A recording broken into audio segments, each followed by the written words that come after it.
বাংলাদেশ ফুটবলে প্রবাসী ফুটবলারদের নিয়ে ক্রেজ কোনো নতুন বিষয় নয়। তবে এবার এমন একজনের নাম সামনে আসছে যার খবর শুনলে আপনাদের মনে আশার সঞ্চার হওয়াটাই স্বাভাবিক। হামজা চৌধুরীর সেই দীর্ঘ প্রতীক্ষার গল্পের ভিড়ে এবার আলো কাটছেন 22 বছর বয়সী এক তরুণ শুকি ইতোফুসা। বাংলাদেশি বংশোদ্ভূত এই জাপানিজ মিডফিল্ডার এখন খবরের শিরোনামে। তিনি কি তবে আমাদের মাঝমাঠের দীর্ঘদিনের খরা মেটানো সেই জাদুকর?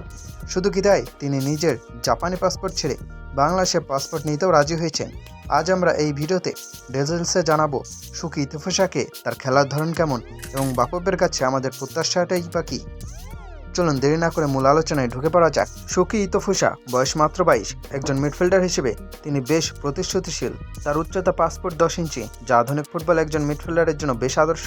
জাপানের ফুটবলের সাথে তার বেড়ে ওঠা আর জাপানি ফুটবলের ডিসিপ্লিন বা শৃঙ্খলার কথা তো আমাদের সবারই জানা। 1 জুলাই তিনি ক্যারিয়ারে বড় একটা লাভ দিয়েছেন। জাপানের 5ম স্তরের লিগ থেকে সরাসরি তিনি সাইন করেছেন লাওস লিগ 1-এর অন্যতম শীর্ষ ক্লাব সাফানাকা দে জেলোসে। লাওস লিগ 1 এশিয়ার ফুটবলে খুব আহামরি কিছু না হলেও এটা কিন্তু তার ক্যারিয়ারের জন্য দারুণ একটা প্রফেশনাল মুভ।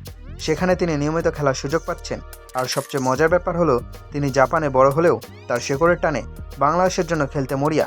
এখন প্রশ্ন জাগে, জাপানের মতো ফুটবল সমৃদ্ধ দেশে বেড়ে ওঠা একজন খেলোয়াড় কেন বাংলাদেশের জার্সিতে খেলতে চান? উত্তরটা একটাই, শেকড়। তিনি তার বাবার পরিচয়ে বাংলাদেশকে চেনেন এবং লাল সবুজের জার্সিতে নিজেকে প্রমাণ করতে চান। শুকি ইতোফুসার খেলার স্টাইলটা নিয়ে কথা বলে প্রথমেই বলতে হয় তার প্রেসিং দক্ষতার কথা। আধুনিক ফুটবলে এখন প্রেসিং বা প্রতিপক্ষকে চাপে রাখার কোনো বিকল্প নেই। শুকি মাঠে ঠিক সেটাই করেন। 9 মিমির মতো মাঠ জুড়ে দৌড়াতে তিনি ওস্তাদ। এছাড়া ছোট ছোট পাসে বল ডিস্ট্রিবিউশন করার ক্ষমতা তার সহজাত।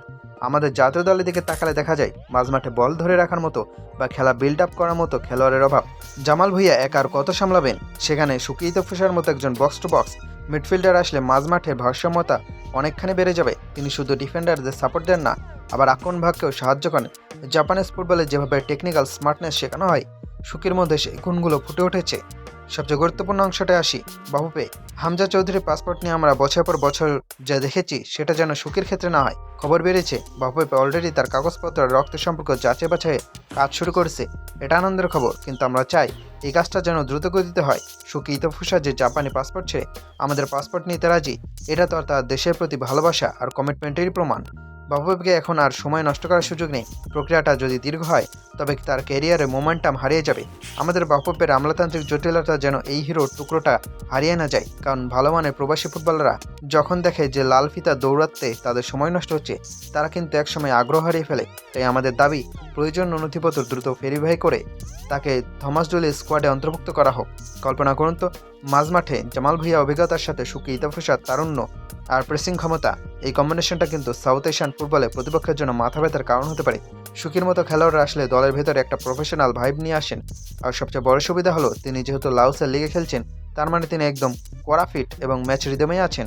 তাকে জাতীয় দলে নিতে হলে বাফুফের শুধু একটাই সদিচ্ছা দেখাতে হবে, এই জাপানিজ বাংলাদেশি রক্তকে মাঠে নামানোর এটাই সেরা সময়। যদি তিনি একবার বাংলাদেশের জার্সিতে পারফর্ম করতে শুরু করেন, তবে প্রবাসী খেলোয়াড়দের জন্য বাংলাদেশ দল একটা আকর্ষণীয় গন্তব্য হয়ে উঠবে।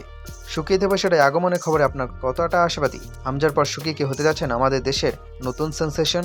আর বাফুফে কি এবার দ্রুত কাজ করবে, নাকি আবারও ঝুলে থাকবে সে পুরনো প্রক্রিয়ায়?